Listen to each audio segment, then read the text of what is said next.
Christopher Nolan's The Odyssey looks like Homer's myth brought to life. The wooden horse, the Cyclops, Circe, Calypso, the bow, and one exhausted king trying to get home.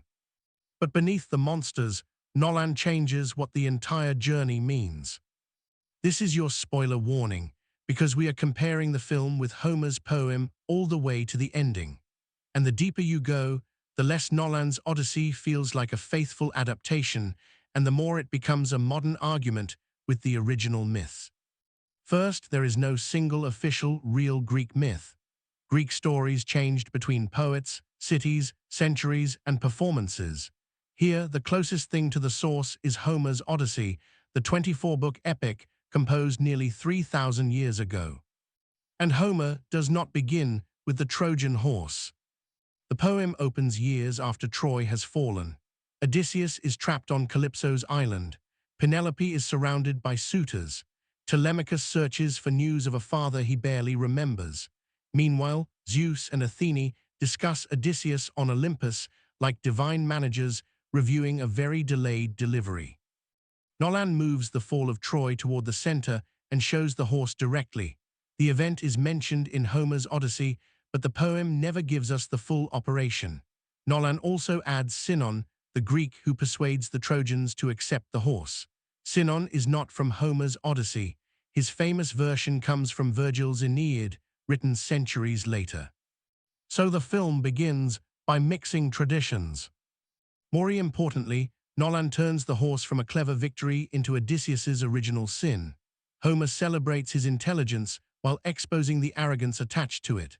Nolan's Odysseus sees Troy as a moral catastrophe. The trick did not simply win a war.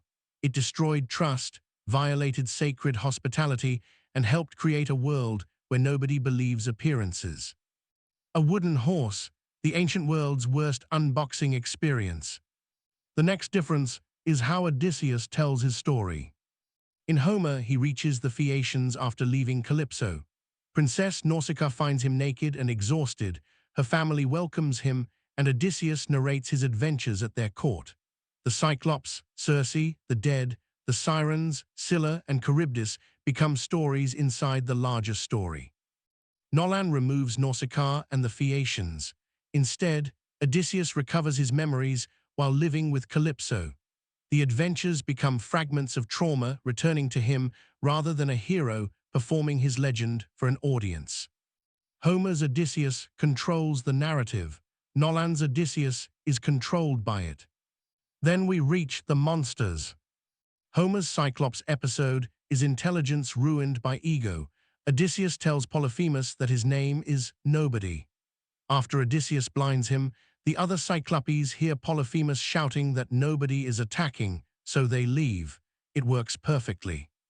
Then Odysseus sails away and announces his real name because surviving a cannibal giant was apparently not enough. Polyphemus calls upon his father, Poseidon, to punish him. One successful escape becomes a 10-year customer complaint handled personally by the god of the sea. Nolan keeps the terror but removes much of the verbal trickery. His Cyclops is less a character in a dark comedy and more a nearly silent physical nightmare. It is scarier, but it weakens a central Homeric pattern. Odysseus survives because he is brilliant, then suffers because everyone must know it. Circe changes even more. In Homer, Hermes gives Odysseus a magical herb protecting him from Circe's potion. Odysseus forces her to restore his transformed men, becomes her lover, and remains for a year. It is supernatural, sexual, and morally complicated. Nolan removes Hermes. His Odysseus avoids Circe's trap through observation and persuasion.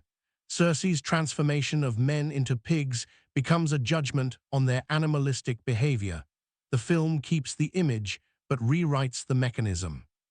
Calypso receives similar treatment. Homer's Calypso holds Odysseus and releases him only after Hermes delivers Zeus's command. Nolan turns her island into a place of sedation and forgotten memories, using lotus flowers to detach Odysseus from his past. She releases him from pity rather than obedience to Olympus. And that leads to the largest structural difference. The gods are almost gone. In Homer, the divine world is not decoration. Athene guides Telemachus, disguises Odysseus, strengthens him, manipulates appearances, and helps end the final conflict. Poseidon delays the voyage. Hermes carries orders. Zeus authorizes the resolution. In Nolan's film, Zeus, Poseidon, and Hermes are discussed but do not appear as functioning characters. Athene appears, but only Odysseus sees her, and the film suggests she may be his conscience, a memory, or the face of a murdered woman from Troy. Homer asks how humans survive beneath the plans of gods. Nolan asks what humans invent when they cannot survive the consequences of themselves. That reshapes Odysseus. Homer's hero is a warrior, liar, storyteller, survivor, king, raider, husband, and occasionally the direct cause of his own scheduling problems. His defining quality is metis, cunning intelligence. He adapts, deceives, performs identities, and manipulates expectations. Nolan pushes the trickster into the background. Matt Damon's Odysseus is defined more by endurance, war trauma, shame, and the fear that returning home will not restore the person who left. The mysterious people from the sea are another Nolan addition, connecting the story to theories about the late Bronze Age collapse. The film suggests Odysseus and the Greeks may themselves be the destroyers everyone fears. The monsters are not approaching from beyond the horizon. They already came home. Penelope is also changed in one crucial scene. In Homer, she does not accept Odysseus simply because he wins the bow contest. She tests him by ordering their marriage bed moved, knowing this is impossible because Odysseus built it around a living olive tree. His furious, detailed response proves his identity. It is not just a password.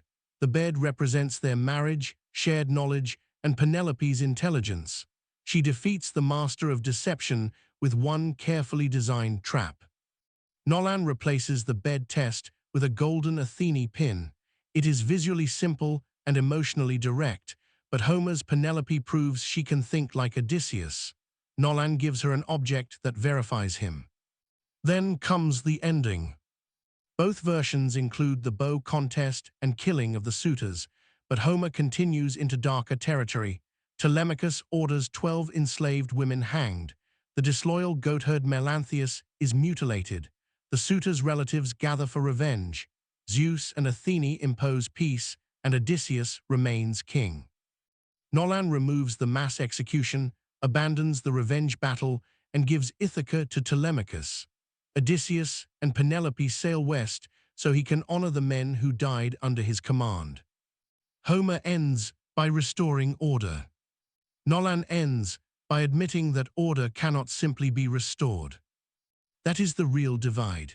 Homer's Odyssey follows a man recovering his name, household, marriage, kingdom, and place in a universe governed by divine law. Nolan's film follows a man discovering that homecoming does not erase what he became while he was gone. The ancient Odysseus survives monsters, gods, temptation, and his own pride so he can reclaim his world. Nolan's Odysseus returns home and realizes he helped destroy it. Same voyage, completely different destination.